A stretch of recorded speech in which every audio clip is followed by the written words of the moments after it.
انجا پیغمبری خوا علیه الصلاة والسلام نایڵێ کەسەکان دوورە پەرێز بن و تاکڕەو بۆ خۆیان عیبادەت بکەن. ئەمە غەرب ئەمەی ئەوێ نقطەیەکی زۆر مهمە بیرم کەوتەوە برانی بەڕێزم. یەکێک لە تەوجیهاتی ڕۆژئاوا ئەوەیە کە دین ئەبێت تاکی خۆت بێ. ئەڵێ دینداری ڕەفتارێکی تاکە کەسەکانە. بۆیە ئەڵێن دین علاقی بە سیاسەتەوە نییە، بە دەوڵەتەوە نییە، بە کولتورەوە نییە، بە مۆسیقا و بە گۆرانی و بە نەشید و بە شعر و بەم شتانە بە هیچ شتێکی جوانیەوە نییە. دین بینی خۆت و خواکەتە. ئەنجا خواکەت کردگاری گردوونە وەکو تۆ پێی ئەڵێ یا کابرایە کە مشکە سپیەکەی لەسەر شانی داناوە لە سەرجادەی بینین لە نەرویج دەست بە سەری مشکک بە پشتی مشکە سپیەکەی هادێنێڵەوە خواکەمە.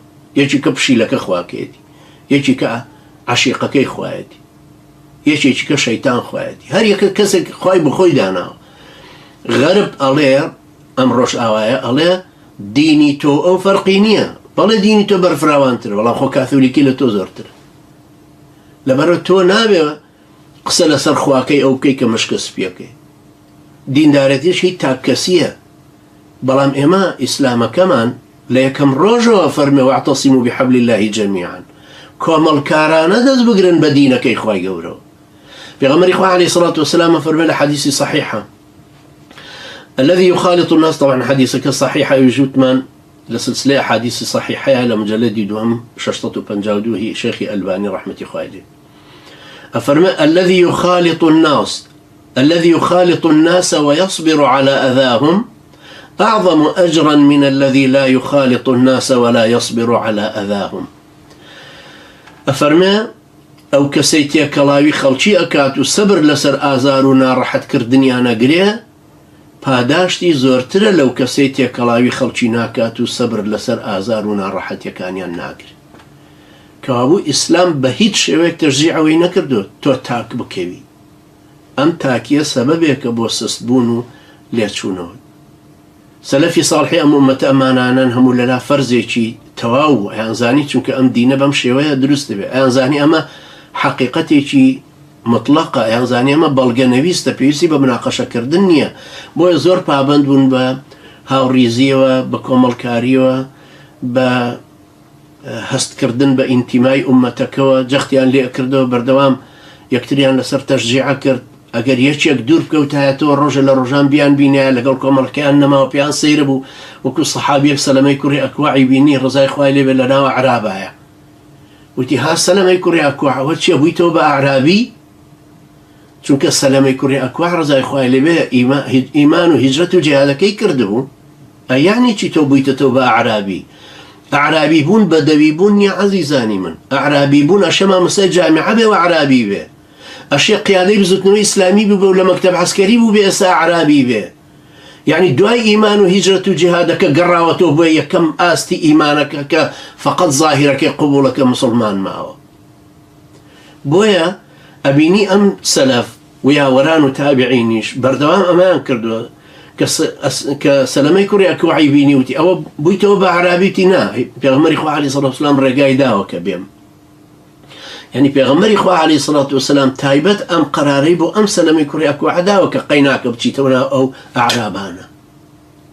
ئەنجا ئەعرابانە هەر لە دەشتا نەبوون، هەیانە لە دەوری مەدینە بوو، هەر لە ناو شارایە تێکەڵ بوون و هاتوونەتە کەعب و هاتوونەتە ناو خەڵکی ترە و بەڵام ئەمە سیما و سیفەتیانە شوێنەکەیان ئەوەیە. ئەجینا ناکرێ بڵێ ئەگەر بڵێن وایە باشە بێ بڵێن ئایا ئەعراب فقط عەرەبی ئەو زەمانە لە بیابانە گرێتەوە، ئەی عەرەبی جیلی دوای ئەو هەر لەو بیابانە، جیلەکانی تر نەوەکانی تری ئەو ئەعرابانە هەر لەو شوێنە بوو بن، ئەوانیش هەر عەرابن.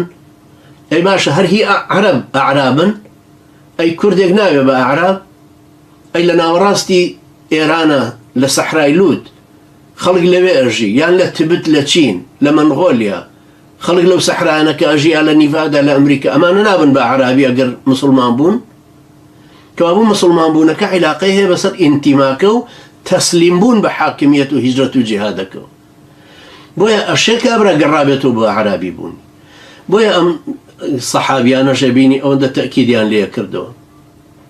سەیدنا عەلی کوڕی ئەبی تاڵیب خوای لێ ڕازی بێ ئەفەرمێ لێڵی و پشێوی ناو کۆمەڵی مسلمانەکان باشترە لە ساف و ڕوونی تەنهایی.